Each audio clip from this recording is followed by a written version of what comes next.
Mesdames, Messieurs, bonjour. Je m'appelle Ahmed Yassine Larjan et aujourd'hui je vais vous parler de ma thèse intitulée Analyse biomécanique du comportement et schéma moteur lors de la traversée du voie à niveau par le public. Dans cette belle aventure scientifique que j'ai commencée le 20 février 2023, je suis encadré par Christopher Paglia, les maîtres de conférence Laura Wallard et Mathias Blondeau et les professeurs Émilie Simoneau et Sébastien Lauteneur du LAMI. Plongeons dans le cœur du sujet. C'est quoi la TVP? Il s'agit d'un équipement de sécurité qui permet aux usagers de traverser les voies ferrées et on le retrouve uniquement dans un point d'arrêt. Il ne comporte ni barrière ni portillon, mais souvent équipé d'un pictogramme lumineux avertissant l'approche d'un train. Et on recense près de 1000 TVP en France. Malheureusement, sur cet équipement, quelques accidents sont survenus et nous ont conduit à repenser la sécurité des usagers aux traversées TVP. Pour cela, le projet TVP Nouvelle Génération a été lancé en collaboration avec des partenaires académiques et industriels hautement qualifiés et ma thèse représente un lot de son projet, le lot 5, l'analyse biomécanique. Pour commencer, donc, notre revue de littérature s'appuyant sur des bases de données scientifiques et des rapports d'enquête du Bureau sur les accidents de transport terrestre et des rapports internes de la SNCF, a révélé deux approches principales dans l'analyse des accidents TVP. La première, l'approche individuelle, qui considère l'accident comme le résultat de la faute de l'individu, par exemple l'utilisation de son smartphone. Par contre, cette perspective soulève une question cruciale. Est-il juste de blâmer l'usager d'avoir adopté un comportement à risque? Et pour mieux comprendre cette problématique, je vous propose de visionner cette courte vidéo. This is Lookout, a new camera that looks ahead so you can keep looking down. Finally, you can see what's in front of you without ever having to look up from your phone. Lookout is enabled by a breakthrough camera system which allows the lens to tilt forward and constantly stream your immediate surroundings to an intelligent overlay at the top of your screen. A visionary awareness algorithm is what alerts the Lookout display to activate whenever your attention is split between your phone and your life, so you know you can feel free to keep your eye off the ball. At last, you can drive to work while you read the morning paper, or go sightseeing while you catch up on email. Basically, you never have to do this anymore. You hear people say that we look down at our phones too much. What if the problem isn't that we're all looking down? What if the problem is that we ever have to look up at all? Don't look up, look out. Ici, j'ai pris l'exemple de la distraction en utilisant un smartphone, mais comme le montre cette vidéo, plusieurs éléments dans l'environnement influencent les comportements de l'usager. Et cela indique que les campagnes, donc les efforts basés seulement sur l'éducation, ne sont pas totalement efficaces. Et donc, il faut aborder cette problématique d'une autre façon. L'approche systémique, la deuxième approche, répond à cette complexité. Et cette approche considère que l'accident est le résultat des interactions entre des divers facteurs. Et cette approche, elle est de plus en plus adoptée dans les recherches récentes.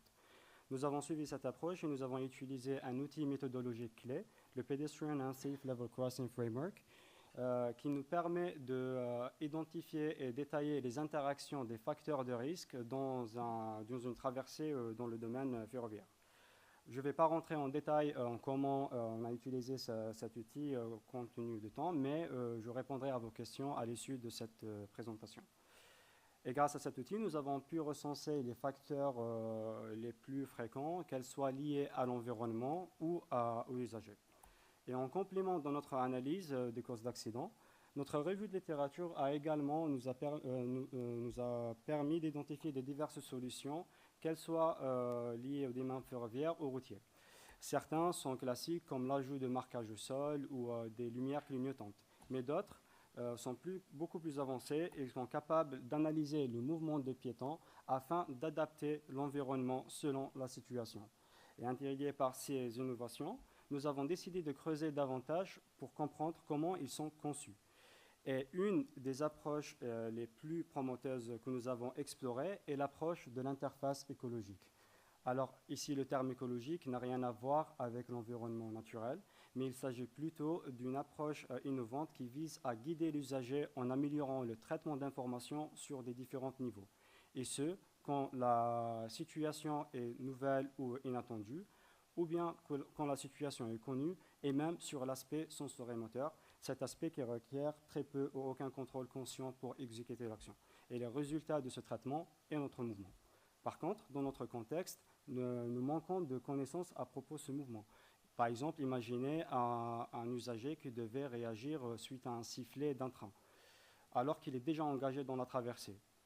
De plus, c'est quoi le mouvement dans notre contexte? Et pour combler ces lacunes, nous avons effectué une deuxième revue de littérature sur deux grands axes. La première, sur l'effet des éléments qu'on retrouve en gare, comme les textures, les dénivelés, les marquages, sur notre mouvement. Et la deuxième, nous avons exploré un domaine beaucoup plus documenté, qui est le domaine de traversée routière, où nous avons regardé comment le mouvement des piétons est évolué, comment il change avant et après l'installation des équipements de sécurité. Et cette double approche nous a permis de définir avec précision qu'est-ce qu'on doit regarder dans notre contexte afin d'évaluer le mouvement de notre usager. Par exemple, un élément souvent étudié est la vitesse de marche. Cependant, cela a également mis en lumière plusieurs vérités scientifiques. Tout d'abord, il est impossible d'effectuer cette étude en conditions réelles en raison de risques considérables qu'elle impliquerait. Et deuxièmement, nous n'avons aucune quantification sur l'effet de l'environnement du TVP sur notre comportement moteur. Et la solution sera de créer une plateforme en laboratoire afin d'étudier et quantifier cet effet d'une manière contrôlée. Deuxièmement, bien que l'analyse du mouvement nous permet d'avoir cette quantification, l'utilisation des gold standards, donc les outils les plus puissants et plus précis, nécessite une logistique expérimentale importante. De plus, les participants devront se mettre dans des tenues spéciales qui vont influencer leur comportement naturel. Et la solution serait de valider un outil de mesure écologique qui nous permet d'avoir cette quantification sans influencer le comportement normal de notre participant. Donc, l'objectif général de mes travaux sera d'analyser la biomécanique de l'usager lors de la traversée, et cela passera par valider une méthode d'analyse du mouvement écologique lors de la traversée et de quantifier l'effet de l'environnement d'une TVP et les solutions de prévention sur la biomécanique de l'usager lors de la traversée et d'étudier l'effet des facteurs personnels et environnementaux sur la biomécanique de l'usager lors de la traversée. Et pour atteindre ces objectifs, nous avons mis en place un protocole scientifique en utilisant le matériel suivant: des caméras vidéo, des centrales inertielles et des plateformes de force. Notre protocole a été divisé sur deux grandes parties. La première partie vise à répondre à la question de comment l'environnement de TVP influence la biomécanique de la traversée. Et jusqu'à aujourd'hui, nous avons accueilli 22 participants jeunes, en bonne santé pour limiter les biais liés à l'âge et à l'aspect moteur, qui ont effectué 3 tâches locomotrices: une marche continue, et une marche avec un arrêt planifié, et une marche avec un arrêt d'urgence. Et ce, dans 3 conditions: sur sol plat, sur un plan inclinaire représentant un dénivelé d'un quai amenant à la TVP, et sur le même sol équipé des textures et des marquages. Alors ici, nous avons séquencé la traversée en 3 parties: avant, pendant et après. Et notre focus est sur la partie avant de traverser. En intégrant ces textures, nous avons cherché à stimuler les entrées plantaires, donc les récepteurs au niveau des pieds, pour induire ce sentiment de changement dans l'environnement, dans l'espoir de voir un impact positif sur le comportement moteur. Et les résultats ont montré que la vitesse de marche a été réduite sur cette partie de marche sur dénivelé. Et ceci est très important car une vitesse de marche réduite permet une stabilité de la scène visuelle qui permet une meilleure collecte de données, d'informations sur l'environnement. En plus, nous avons regardé la variabilité de la marche qui est elle-même elle a diminué. Et ceci est lié directement à la conscience de la situation. Plus on est conscient de la situation, moins notre marche est variable.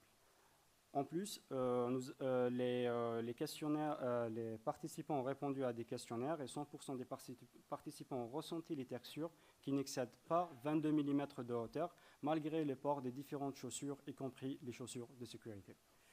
Pour la condition d'arrêt d'urgence, ici nous avons cherché à garantir l'effet de surprise.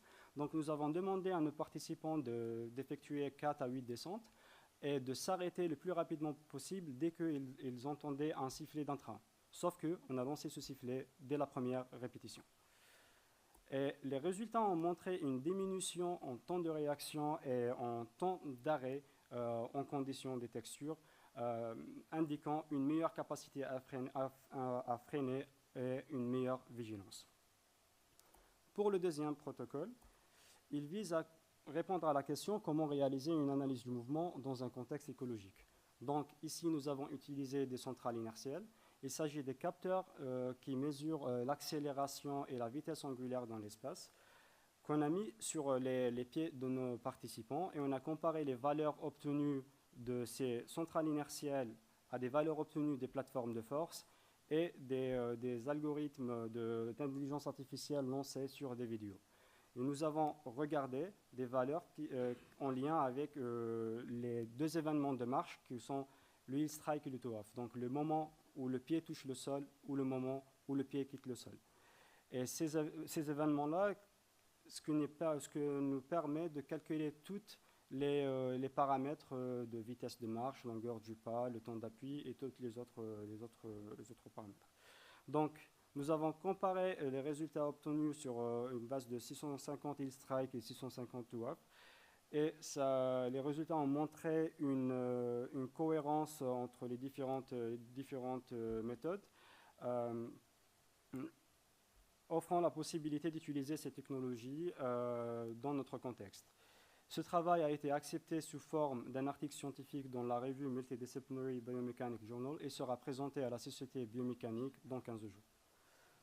Pour mes publications scientifiques, je suis co-auteur d'un article qui a été présenté à la conférence TIARA, qui est une référence dans notre domaine. Ainsi, je suis premier auteur de l'article de validation de méthode d'analyse du mouvement sans marqueur.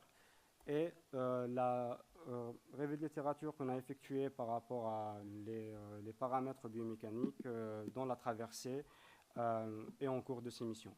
J'ai participé aussi à d'autres types de communication où j'ai présenté ma thèse sous forme d'une histoire d'un petit enfant qui ouvre son livre de littérature magique et voyage dans le temps pour répondre au mystère de la TVP. Et je représentais la thèse sous forme d'un enfant qui, cette fois-ci, part en Europe pour répondre à des énigmes représentant des parties de ma thèse. Et j'étais classé deuxième dans les deux compétitions. Voilà, je vous dis merci de m'avoir écouté. Si vous avez des questions, n'hésitez pas à les poser.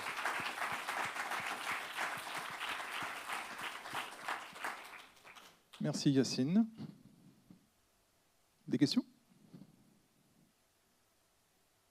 David?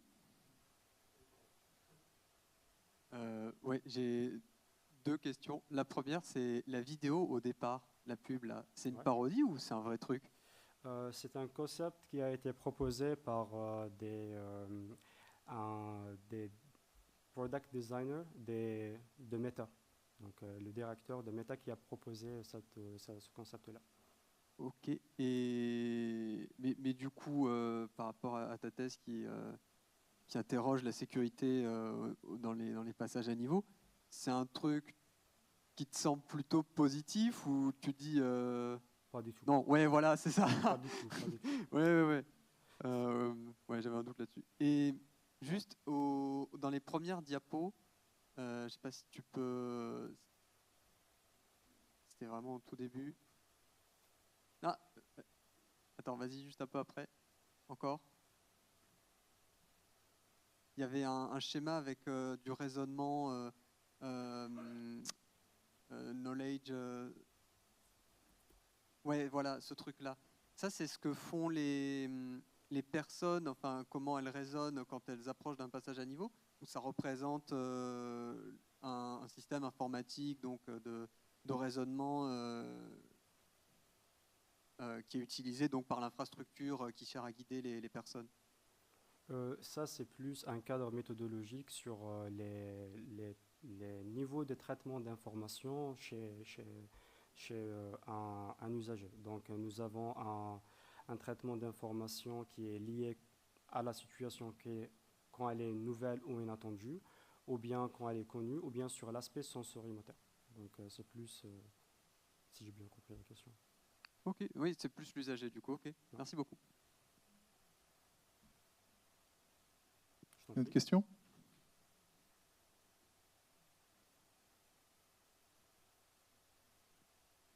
Ouais, j'en avais une sur ton panel, je crois que c'est slide 49. Tu précises qu'ils doivent être en bonne santé.